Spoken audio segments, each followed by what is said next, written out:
Greetings and bienvenue, Midnight Crew. Thank you for returning to this broadcast. And welcome to new viewers joining us for the first time. If you like a video, then feel free to subscribe. Ever have human interactions that seemed off or fake to you?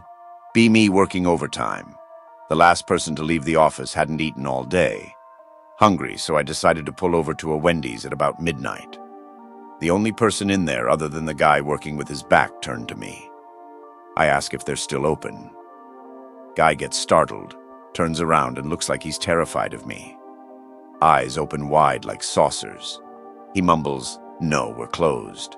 Beads of sweat drip down his face, like he's white-knuckling our whole interaction. I get the feeling he's not human and leave. I don't know, maybe the guy was tired and wanted to go home after a shitty shift at a shitty job. Summer fishing trip on a remote-ish river in northern Ontario with a friend. The river is close to a town and major highway, but getting access to it is a pain in the ass. Got dropped off by float plane on the lake the river flows from. Plan was for 10 days slowly making our way down the river before making it back to the nearby town. There was a spot notorious for huge walleye, but were warned by the locals not to get caught fishing it. Never mentioned who would catch us as the location was only available by canoe. On the 6th day, we arrive at the spot, bottom of a series of 2 separate rapids. Haven't seen a single person the entire time. Start fishing and catch a 10-pound walleye on the first cast. Eventually catch one small enough to eat. Decide to camp there for the night. The next morning we woke up early. 2 First Nations dudes wearing buckskins standing on the other side of the river staring at us as we got out of our tent. Tried talking to them. No response. Just stares at us. I started getting creeped out by it, but I decided to start fishing again. As soon as I pick up my rod and cast out into the river, 2 First Nations dudes flip out, start screaming, jumping up and down, throwing rocks into the river. I yelled back but started getting a feeling of dread coming over me. Reel in my line immediately and start helping my bud pack up the campsite. By the time we pack up our shit and are getting into the canoe to head downriver, the 2 First Nations dudes have calmed down a bit, but are holding what look like primitive wood spears. Think of a small tree with the bark removed and sharpened to a point. Tear ass downriver. Luckily, current is very strong. Buddy and I talk about what the fuck just happened after we were about 5 kilometers downriver. Figured they didn't want us fishing their walleye hole or something. Get to the next suitable campsite about 2 hours from sundown. To our horror, what looked like the same spears those First Nations dudes were holding upriver were sticking out of the ground at the campsite. Their buckskins were hanging from a tree branch. Zero chance they could have made it there on foot. The terrain is too rocky with vertical rock faces you would have to traverse. Decide on the spot to keep going through the night. Had to run a set of rapids in low light, but otherwise made it through the night without incident. Neither one of us is saying much at this point. Cleared the final 20 kilometers of river to the town that was our final destination by mid-morning. Get to our truck, pack all our shit in, and are ready to go, but super tired from the all-night paddle. Decide to park the truck behind the local A&W and get some sleep before we leave town. Wake up around 4 p.m. and start heading the 4 hours back to the city we lived in. Stop at a First Nations gas station on a reserve for gas and caffeine. Ask the girl working in the store about what happened on the river. She just gave me a raised eyebrow and suggested we not return to paddle that river again. I tried to get her to explain why, but she just stared at me like those 2 dudes in the bush. Still freaks me out thinking about that. Yes. I recall one time specifically in which me and my friend were watching videos in his brother's truck at night in a parking lot when he and I saw a strange man walking past the storefronts. He looked completely robotic in his motions. He was wearing an oddly shaped backpack with LEDs on it, and he looked dazed as though he was not actually observing his surroundings, but instead just marching forwards. He looked human, but he did not walk like a human. He did not have the presence humans possess, and he appeared to have been dazed as though he were sleepwalking. It was very odd. My friend and I were talking about it for quite a while after that. I almost wonder what would have happened if I got out and approached him. It was near the Safeway in Santa Cruz nearest the college. You always see weird people around there, but this one man stood out as something inhuman. I don't know what we saw, but if you told me that it was a test robot, I'd be more willing to believe you than not. Hutton House was an abandoned two-story home in this nowhere village I grew up near. I heard about it from my older brother in high school. He told me it was a house where the occupants had left suddenly. He said all the belongings were still there, dishes on the table and in the sink, etc. It was a little beat up from trespassers, and he said the stairs were starting to fall in, so it wasn't safe to go upstairs anymore. He told me this story about his second trip there. Be my bro. Be in Hutton House with girlfriend, her friend, and another bro. Messing around with stuff, people are taking shit, silverware, and pictures and whatever. Brother wants to impress girlfriend. He and bro climb decrepit stairs to the second story. Find bum's hideaway in the bedroom. Blankets, human shit, food tins, and a bunch of newspaper clippings on the wall. Reading clippings. They're of high school sports news, academic announcements, homecoming court pictures. Find a Rubbermaid tub. Tub full of more clippings and candid photos. Photos are of a local girl we go to high school with, Caitlin. My older bro is friends with her older bro.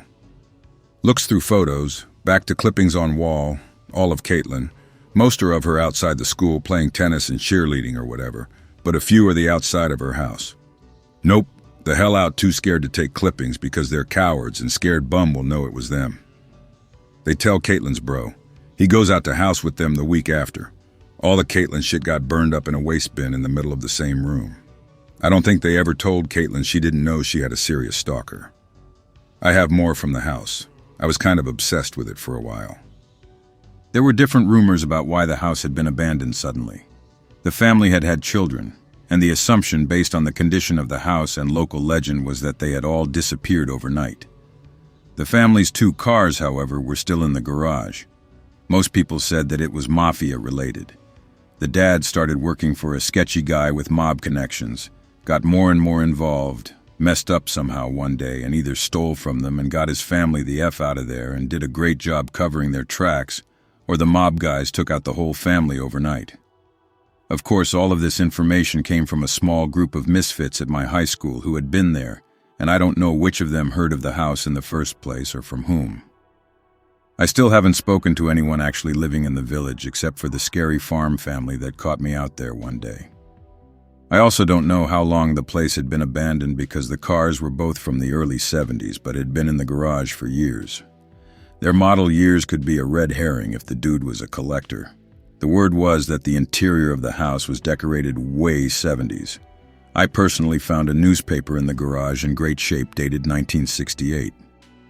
When I first heard about Hutton House, I didn't even have my driver's license yet, and since it was just a tiny farm village with a church and nothing else, I'd never even been to Hutton, even though it was only a 20-minute drive from my home. The house was torn down before I made it out there. My brother's girlfriend from the first story, they had broken up by now, told me she went out there on prom night close to dawn, and the rolled up to find the house just wasn't there anymore, which makes sense because it was dangerous, with the transients living there and the kids vandalizing and partying on those caved-in stairs. I think they were afraid a meth lab was operating out of the place. When I was 17, I went out to the site of the house anyway with a friend who knew where it was because she was along for the aforementioned prom night drive that found the abandoned lot. She was just as obsessed with the rumors as me, and she showed me where it was. Be a beautiful spring, late afternoon, golden sun everywhere, driving around the county looking at spooky shit. Not really to get too spooked as much as to find locations and see historical bullshit. Finally, drive out to Hutton to see the foundation of Hutton House, tiny village you drive through in under a minute on a 2-lane highway, just farmhouses and a church, plus one old store structure that is now storage. Hutton House, third house on the left, across from a Y-shaped bend in the road. Huge property with the foundation of the house, now filled in. A shed and a garage to the right of the foundation, and to the left an outhouse, some chicken coops and a field, woods way behind. Park in the driveway in the daylight like a boss feeling invincible since there is no house to break into. Peek in the garage and see the cars with their tires just deflated shreds and their seats full of dirt and dust. A pair of men's tighty-whities in the passenger seat of one. Peek in the shed and see a couple bikes plus a tricycle. Check out the foundation of the house. Nothing really to see, so go over to the chicken coop and open it up. Start to get that feeling like someone is watching. Feeling gets intense. Chills and goose skin in the 80-degree sunshine. "Anon, I'm getting bored," friend says. Me too, Anon." Get into the car and nope it out of the village and wait till we're home to admit to getting the sudden creeps. Friend and I only became more obsessed with the house that day. My research skills are bogus, so it was just me at the computer Googling Hutton House or spicing it up with Hutton family murder and shit. I found nothing, but the fact that the house had recently been demolished meant that someone was still watching. I thought maybe one of the family members had killed the rest, and the relatives had found it too painful to deal with the house. Friend and I had felt like we cracked the code of how to not get shot/arrested when trespassing abandoned shit by going in daylight. We went back in the summer with 3 other kids from our school and trolled around the property. Early afternoon on a sunny summer day, toured the property, and with more company get brave enough to push it farther. We break into the garage. One kid goes in through the window and jimmies the garage door open for the rest of us. We shut it to about a foot from the driveway so as not to attract too much interest from the road. Tighty-whitey's still present, WTF. We're trying to figure this shit out. Looking in the cars and this time definitely getting spooked. It just looks like someone's garage, but old as shit. I open a box and find something wrapped in newspaper. Oh shit. Dead things? No, it's a porch lamp fixture, and because of the newspaper it looks shiny and new. A newspaper from 1968, so I start reading the headlines looking for clues, maybe a disease outbreak or murder spree. Crunching on the gravel and tires at the bottom of the door, friend starts yelling, "Keep that newspaper, Anon, keep the newspaper." I throw the shit down because I'm shitting bricks, start trying to leave. The garage door opens. A fat country lady in an SUV blocking the way. The farmer dude in the passenger seat. I just say, "We're sorry," and try to get in the car. The lady blocks us and wants to know who we are. Asks the driver for his license. He is a stupid 16-year-old and gives it to her. She gets back in the car and says, "If you want it back, follow me." I'm really embarrassed about the rest of this story because we were being dumbasses scared of adults. We were just teenagers. But this is what happened. Idiot friend says we have to get his license back. Follows the lady. We're driving along behind her. She goes up the Y-shaped bend in the road. Fuck, we've never even seen this area. 8 to 10 miles up the road, nothing but cornfield to the left and a farm to the right. We finally hit her stupid trailer double-wide house thing, and she pulls up the long driveway and parks in the yard. We park, noping at how isolated we are, although the sun is still shining and the yard at least is a huge open flat field. "Get out, lady and farmer dude, get out." Immediately start yelling at us about trespassing and danger and meth labs and getting shot. Doesn't tell us who she is. Says her husband is inside recovering from surgery and he could die while she is wrangling us. Still doesn't tell us who she is. Calls the cops, tells us to wait for them. It takes 30 to 45 minutes for the cops to get there. And we wait the whole time getting sunburned because we don't know anything. And she has the driver's license and his license plate, so we think we're fucked if we run. We hear her on the phone with the cops. "This is blah blah blah. I found some kids looking at the old Dodge Charger." Uh-huh. Thanks. Didn't even have to give an address. She grills us about why we were there the whole time. "Where did you hear about the cars?" "Who told you about the place?" "We just keep saying kids at school." She says what kids. I think she wanted names. "What did they say about it?" We're petrified now and don't say shit about the rumors or the disappearing family, also kind of thinking this was her family. Cops show up and grill us similarly, try to adequately scare us, finally let us leave. Go home and tell my parents. They're freaking out. "Why did you go to that lady's house?" "Because I'm 17 and an idiot." My main friend, who was also obsessed with the house, called me later that night and was like, "You realize this means they have our names now, right?" The 5 of us all got together again after that. All other explanations were out the window, and we were on the mob conspiracy trip. The cops seemed in on whatever was happening with that property. We spent a lot of nights that summer all sleeping on floors together, scared to be alone. Nothing really happened to any of us except a couple of calls and hang-ups, and the driver from that day seemed to be pulled over more than usual. To this day, I feel paranoid posting here about it. I do not know what happened in that house or who owns it. This all happened about 8 years ago. I heard a This American Life podcast about a kid who found an abandoned house, used to explore it, went back as an adult, and it was gone. He solved the mystery on the radio. The family had just moved and never moved all their things, creating the illusion they left overnight. Is this what happened at Hutton House? Where did the family go? Did they die or disappear, or just move on? Who did the farmers and the cops think had sent us out to the property? I never got any answers.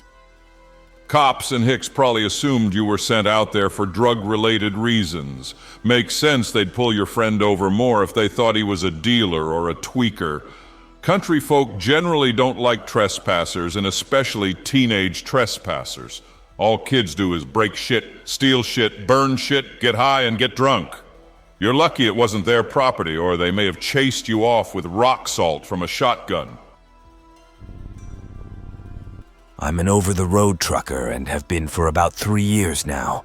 Worked at one company for 8 months, then got a job for the carrier I work for now. This was about a year ago. So I'm driving through the Cali desert and stop at a Love's Travel Plaza for the night. About 2 or 3 a.m. here knocking on my driver's side door, so I get up out of my bunk and see 2 kids, one boy about 10 or 11 and one girl about 7 or 8. So I lowered my window and asked if they were okay or if they needed help. I was genuinely worried about their safety. Only the boy ever spoke.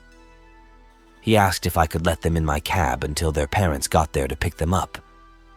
It seemed sketchy, and I didn't want people to think I was kidnapping them, so I suggested I call the store employee and let them know there would be 2 kids coming in to wait for their parents.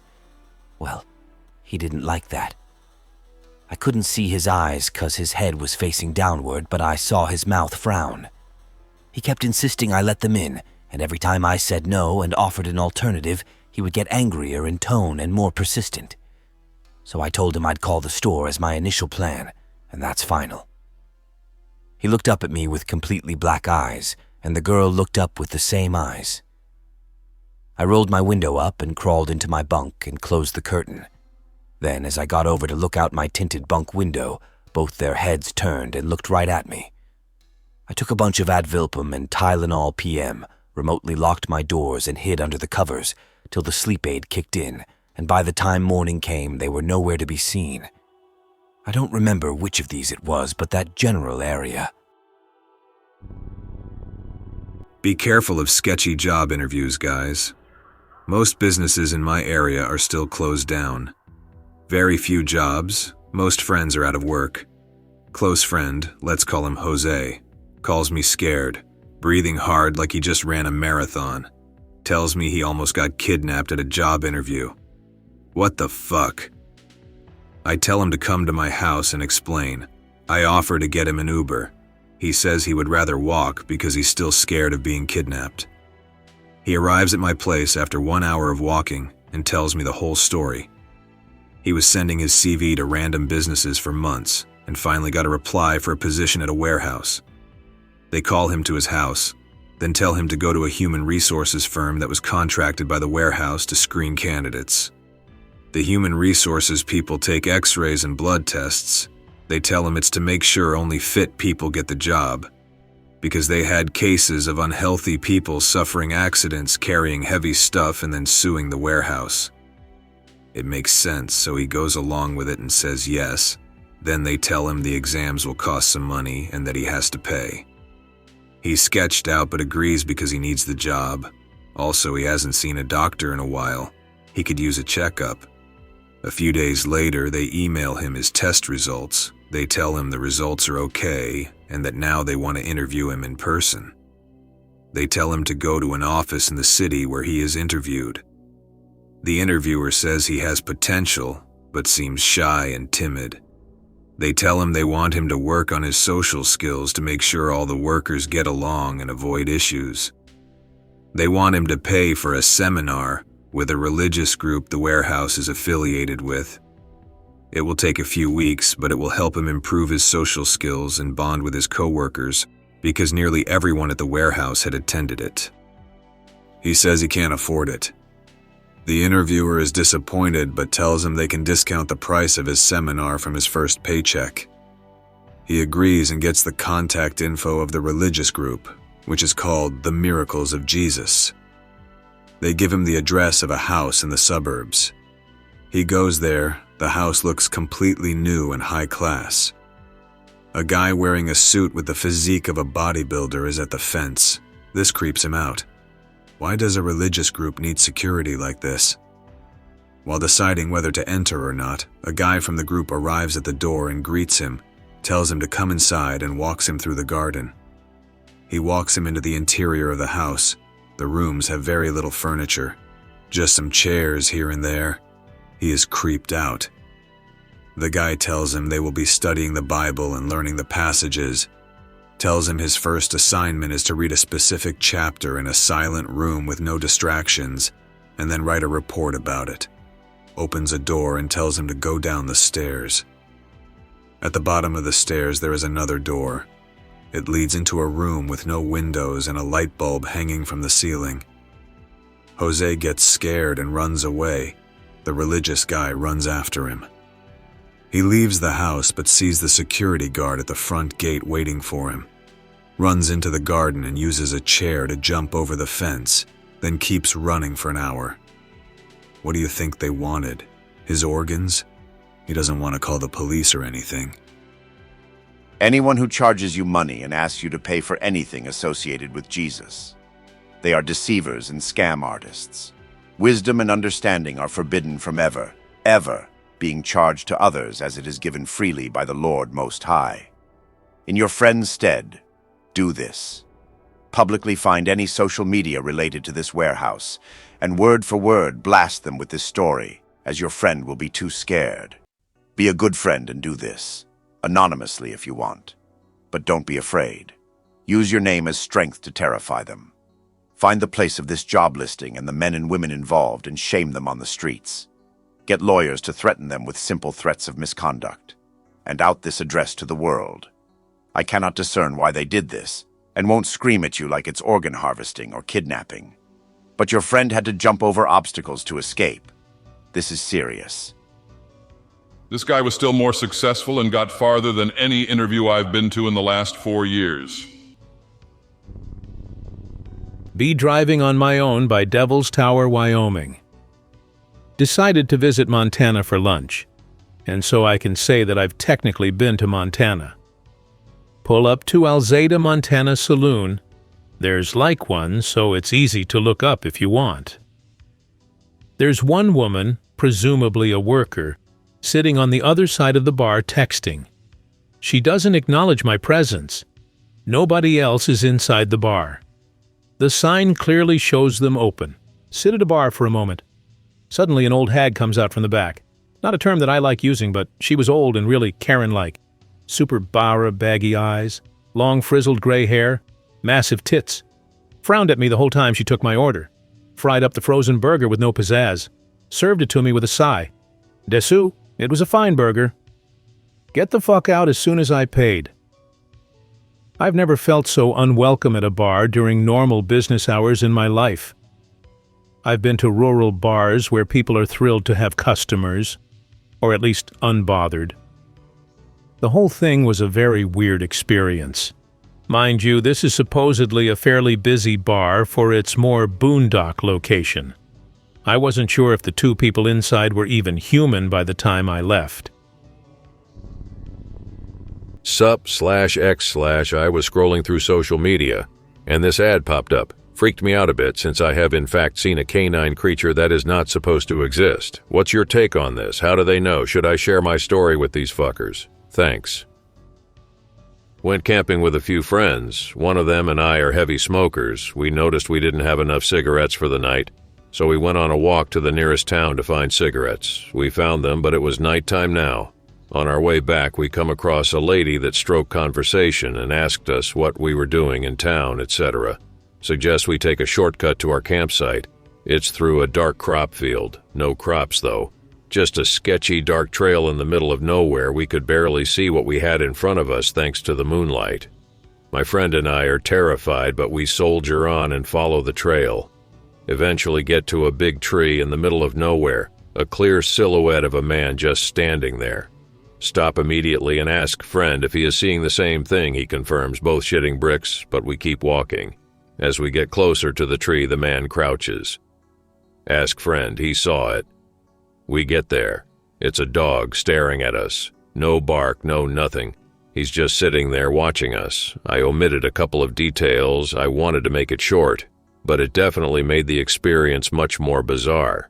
Throughout this small town, we saw these posters made by the locals basically saying to be wary of packs of wild dogs. Also, when we were walking to town, we came across this small store ran by an old frail lady, probably in her 70s. She didn't have cigarettes, but she pointed us in the right direction. While she was giving us directions, these couple of dogs came up to her and started biting her, like in a very aggressive manner, and she was just swatting them with a rolled-up magazine while telling us how to get to this other store. Just fucking weird, man. Seen it a couple times. Saw the other posts on the account, and it didn't seem to have a connection between what it asked. Did spook me, though. 2019, I was at a Chinese buffet. A guy seated maybe 3 tables up from me on the other end arrived at the same time I did. When I got my food, he did too. I sat down, he did too. I noticed he would look at me occasionally from the corner of my eye. What's even weirder is he had an outfit on that looked identical to some stereotypical 1990s outfit. Something Dahmer would wear. Nothing crazy, just looked like it was from a different era. He looked maybe mid-30s, mustache, sat alone. When I left, he did too. He went the same direction of me on the road for a solid 5 or 6 minutes. I go to this place semi-regularly. Have since 2018 and never felt that feeling before. Dozens of faces that day, yet his entire presence felt weird. So ordinary, yet something off. Be me a couple years ago. Renting a beach cabin for a weekend. Going to town to buy some groceries. The guy checking my groceries is silent. He finishes checking and stares at me. I pay and he just stares at me. Oddly quiet. He then says, "You're done." I say, "Haha, okay man, can you just hand me my stuff?" He doesn't say anything but doesn't move and keeps staring at me. I'm a little weirded out now and ask, "Can I get a receipt?" He doesn't say anything and just stares at me. I grab my groceries and start walking away. He keeps staring at me. Then he screams, "You're done." I book it out of the little store and get in my car. The rest of the trip was uneventful, but I had some neighbors of the beach cabin peeking in my window. I'm a dude and not a chick, so I don't know why I was getting that weird attention on that trip. Not exactly an interaction, but sort of one. Be me in 2018 vibing at Carl's Jr., Hardy's Western brother, with my 1/2 pound Angus bacon guacamole burger. Notice 2 kids, 1 boy and 1 girl, who belong to the parents sitting to my left on the other side of the divider. They're seated on stools at one of those high tables that Carl's Hardy's sometimes has. Over here the girl whisper to the boy, "Hey, look." Boy looks at me and whispers back, "Wow, that's God." They giggle and look at each other, shushing each other, certain that they were unaware that I could hear them. It was only the specific acoustics of them being next to the quiet drink machine and against the large window that I was able to hear them. I didn't look directly at them. They were seated directly in front of me, so they were pretty close to my line of sight, so my peripheral view of them was good. No way an 8-year-old and a 7-year-old are existentially trolling me, right? Get flashbacks of my solipsistic paranoia from my late teens. I know I'm God. I've known it ever since I saw David Icke acknowledge that he's the Son of God. But the thing is, we all are sons and daughters of God. So what's so different about me? I used to believe I was special before I got my ass handed to me by life. Ain't no way I'm falling for that again. I hope that you enjoyed tonight's broadcast. If you enjoyed tonight's story, then please subscribe to the channel as more Greentext will appear daily. A new broadcast will appear when the clock strikes midnight Central Time.